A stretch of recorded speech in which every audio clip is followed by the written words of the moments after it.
Hi everyone, welcome back to my YouTube channel. Welcome back to the part 2 of this piano course. Today we are going to explore something super important and a little bit magical, the chromatic scale. If you've ever heard someone play all these notes up and down on the piano, on the keyboard, really smoothly, and you wonder what was that, this is it. So stay tuned to the end of this video.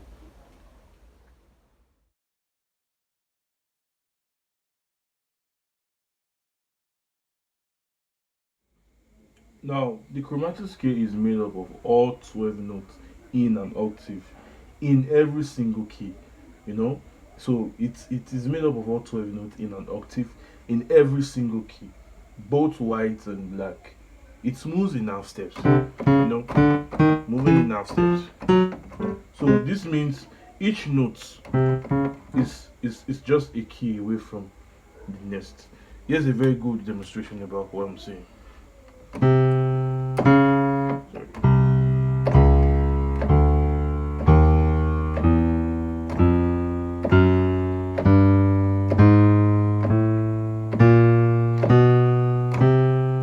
Alright, so you can see how we didn't skip any notes.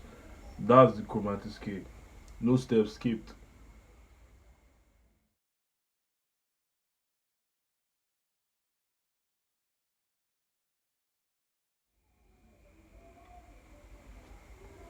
Alright, so now let's talk about how to play this scale properly using the right fingerings. Note, this can change, this can vary. It can vary a bit, but here's a common way you can play the C chromatic scale, starting with the right hand. Starting with the right hand. So we have this guy. We have your thumb, using your thumb. We have your thumb. So thumb on the white keys, then the middle finger on the black keys. So it's your 1, your 3, your 1, your 3, your 1. Here we're not going to use 3, we're going to use the 2. So 1, then 2, then switch back to the 3. Your 1, your 3, your 1 again, your 3, your 1, and your 2. So you notice we have a little bit small changes between this guy. We use the 2 between this guy. So 1, 3. I'll play it again very slowly.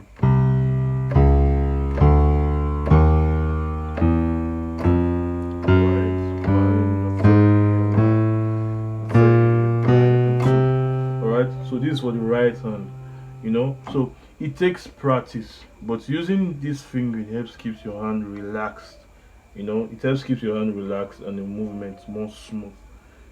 It helps keep your hand more relaxed and the movement more smooth. So for my left hand, we are going to use your thumb, okay, middle finger, thumb, middle finger.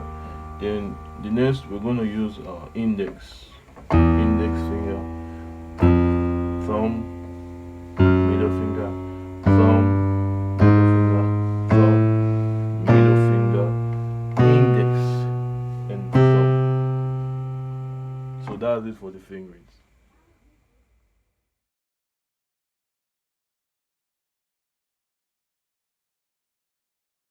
So here is how you should practice the chromatic scale. Firstly, you need to start slowly. You need to start extremely slowly. You need to start slowly using a metronome. A metronome is the most. Second of all, you need to focus on even sound and motion. Making it even. One sound. Focus on the motion than the speed. So you have to use correct fingerings every time, because this helps to build your good habits when practicing. Alright. Then you have to play with both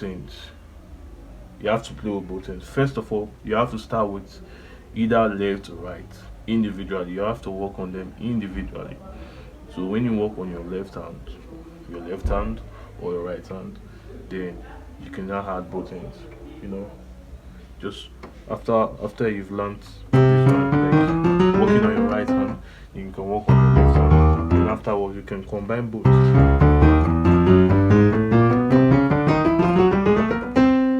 Alright, and thereabout.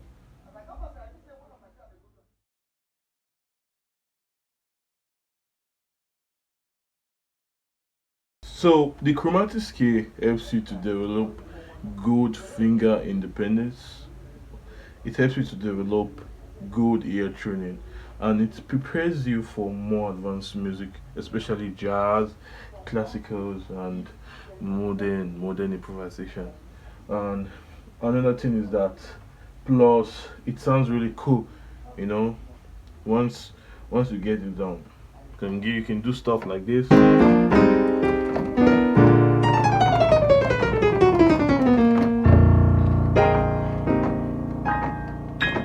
Alright,